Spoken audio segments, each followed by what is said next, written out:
जान जाए तो जाए, कुर्सी रहना चाहिए। कि तृणमूल पार्टी जो सब जितने ज़्यादा एक्सटॉर्शन करते थे, जितने ज़्यादा तोलाबाजी करते थे, उनको उतना पार्टी में दर्जा दिया जाता था ममता बनर्जी के द्वारा।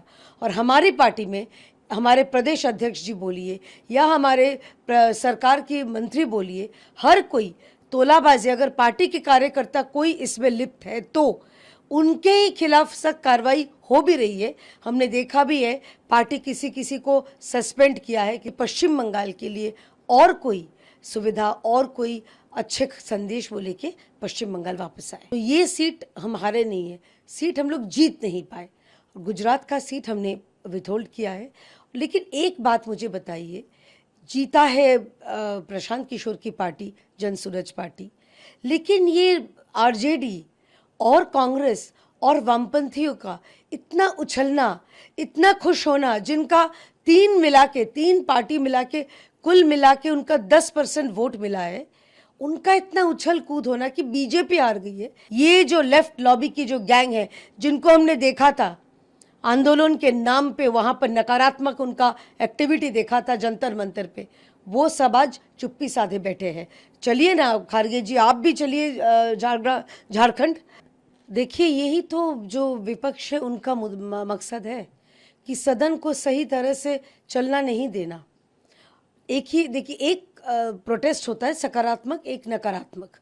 इन लोग हमेशा नकारात्मक प्रोटेस्ट क्यों करते हैं?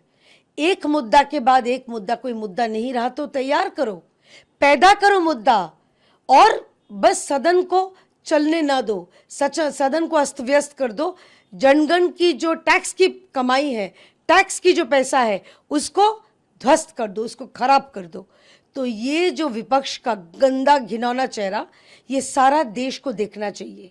सारा देश देख भी रही है कि ये जो विपक्ष है, इनके पास तो कोई मुद्दा है नहीं, इनके पास तो कोई काम है नहीं, और इनका जो है सिर्फ और सिर्फ जो सदन है, कोई भी गणतंत्र का जो कुछ भी माध्यम है, हर चीज को अस्त व्यस्त करना, यही इनका जिंदगी का एक एवं एकमात्र मकसद है।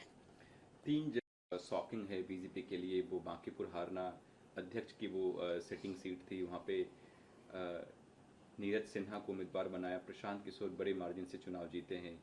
आप लोगों को उम्मीद था कि आप लोग बांकीपुर हार जाएंगे, कैसे देखती हैं उस रिजल्ट को आप? देखिए, इसका जवाब तो हमारे आदरणीय जो सर्वभारतीय जो अध्यक्ष जी है नितिन नवीन जी, उन्होंने बोल दिया है, उन्होंने हार स्वीकार भी कर लिया है। लेकिन शायद सवाल में कुछ गलती है।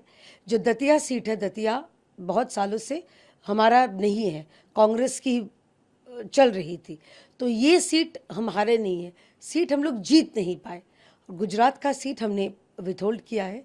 लेकिन एक बात मुझे बताइए, जीता है प्रशांत किशोर की पार्टी, जनसुराज पार्टी, लेकिन ये आरजेडी और कांग्रेस और वामपंथियों का इतना उछलना, इतना खुश होना, जिनका तीन पार्टी मिला के कुल मिला के उनका 10% वोट मिला है, उनका इतना उछल कूद होना कि बीजेपी हार गई है, ये बेगानी शादी में अब्दुल्ला दीवाना का सबसे बड़ी उदाहरण है। हाँ, पार्टी इसमें ज़रूर चिंतन करेगी, और हमारे आदरणीय नितिन नवीन जी ने, उन्होंने अपना बयान भी दे दिया है, तो इसके आगे कुछ नहीं कह सकते। ज़रूर पार्टी इसका इंट्रोस्पेक्शन करेगी। चीज़ आपको बताना चाहते हैं कि अब जब बांकीपुर हार गए, तो जो कहते थे कि ईवीएम की कारसाजी है, ये नवंबर 2025 में ही यही प्रशांत किशोर जी ने कहा था ना, जब वो हार गए थे, कि ईवीएम का है, वोट रिग्ड हुआ है। वो तो सारे जगह में सोशल मीडिया में चल रही है उनका वो जब बयान। आज प्रशांत किशोर जी क्या कहेंगे कि ईवीएम सही तरह से चल रही है?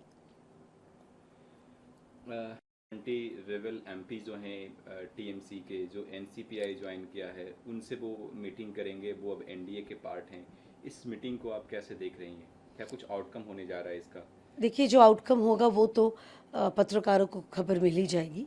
और आदरणीय सीएम, वो अपना कुछ काम है, वो कुछ मीटिंग्स है, कुछ एजेंडा लेके जा रहे हैं, और दिल्ली जब जा रहे खाली हाथ तो लौटते नहीं हैं।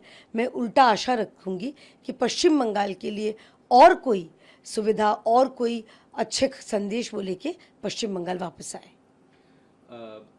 एक्सटॉर्शन है, जो पार्टी के नाम पे पैसे वसूल रहे हैं, कड़ी चेतावनी दिया है कि ये सब बंद करो अन्यथा कार्रवाई होगी। सही कहा है, यही तो इसीलिए बीजेपी को कहते हैं पार्टी विद अ डिफरेंस। कहा हमने देखा कि तृणमूल पार्टी जो सब जितने ज़्यादा एक्सटॉर्शन करते थे, जितने ज़्यादा तोलाबाजी करते थे, उनको उतना पार्टी में दर्जा दिया जाता था ममता बनर्जी के द्वारा।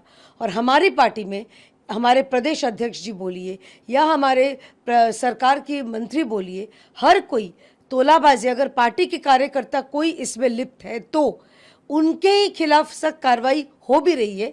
हमने देखा भी है, पार्टी किसी किसी को सस्पेंड किया है, किसी को बहिष्कार किया है और अरेस्ट भी करवा रही है। तो इसीलिए भारतीय जनता पार्टी बीजेपी को कहते हैं पार्टी विद अ डिफरेंस, क्योंकि हमारा जो मूल मंत्र है कि जीरो टॉलरेंस अगेंस्ट करप्शन, वो चाहे अपने पार्टी के कोई कार्यकर्ता उनके ही खिलाफ क्यों नहीं करना पड़े। प्रियांक खरगे विवादित बयान सामने आया है, वो छात्रों के बारे में ये कहते नजर आ रहे हैं जब उनसे इस्तीफा मांगा गया कर्नाटक पुलिस पेपर लीक या फिर उसमें जो गड़बड़ियां हुई है उसको लेकर के, उन्होंने कहा है कि 25 दिन भूख हड़ताल पे बैठो, लाठी डंडे खाओ, फिर रिजिग्नेशन की बात करना। कैसे देखती हैं? धर्मेंद्र प्रधान जी कोई शर्त नहीं रखे थे, वो वैसे ही अपना इस्तीफा दे दिए थे छात्रों के भावनाओं को मद्देनजर रखते हुए। और यहाँ पर खारगे साहब के सुपुत्र वो बोल रहे हैं कि अगर उनके ऊपर लाठीचार्ज होती है, अगर वो अनशन में बैठेंगे तब सोच के बताएंगे। असल में इनको किसी भी हाल पे सत्ता, अपना कुर्सी पकड़ के बैठना है। कुर्सी जान जाए तो जाए, कुर्सी रहना चाहिए। ये बच्चों का जान, बच्चों का भविष्य, ये खिलवाड़ हो सकती है। जैसे झारखंड में इतने बड़े वहाँ पर प्रोटेस्ट चल रहा है, ना कोई कांग्रेस की नेता, ना कोई वामपंथी, ना कोई विपक्ष के दूसरे कोई जो वहाँ पर पहुँच गए थे। मैं पूछना चाहूँगी, कहाँ गए शबाना आजमी जी, कहाँ गए जावेद अख्तर, कहाँ गई सोनाक्षी सिन्हा? ये भी बच्चे हैं, इनके भी भविष्य है, इनको भी तो अपना भविष्य बढ़ाना है। ये बच्चों को देखा है कि कैसे अपने घर से रोटी, सूखी रोटी, गुड़ लेके वो खा रहे हैं। यहाँ पर ना बर्गर और ना पिज्ज़ा की पार्टियाँ हो रही है, क्योंकि यहाँ पर फंडिंग नहीं है। जो राज्य सारा देश को ऊर्जा देती है, उस राज्य में बच्चे वहाँ पर अंधकार में जी रहे हैं। कोई मीडिया कवर नहीं कर रही है। और सबसे बड़ी बात है, ये जो लेफ्ट लॉबी की जो गैंग है, जिनको हमने देखा था आंदोलन के नाम पे वहाँ पर नकारात्मक उनका एक्टिविटी देखा था जंतर मंतर पे, वो सब आज चुप्पी साधे बैठे हैं। चलिए ना खारगे जी, आप भी चलिए झारखंड, वाड्रा जी, रॉबर्ट वाड्रा, प्रियंका वाड्रा, राहुल गांधी जी, अगर आपको विपक्ष खेलने में थोड़ा सा फुर्सत आ गया है तो आप लोग भी चलिए ना झारखंड। डिम्पल यादव जी, अखिलेश यादव जी, आप लोग कहाँ छुपे बैठे हैं? झारखंड तो एकदम पास ही में है। उनकी आवाज़, उनका दुख, उनका दर्द आप लोगों के कानों तक नहीं पहुंच रही है क्या? ये नहीं पहुंचना चाहते हैं। আমাদের ভিডিও ভালো লাগলে লাইক এবং শেয়ার করুন, কমেন্ট সেকশনে গিয়ে জানান আপনাদের মতামত। আরো ভিডিও পেতে আমাদের চ্যানেল সাবস্ক্রাইব করুন এবং প্রতি মুহূর্তে খবরের আপডেট পেতে প্রেস করুন বেল আইকন।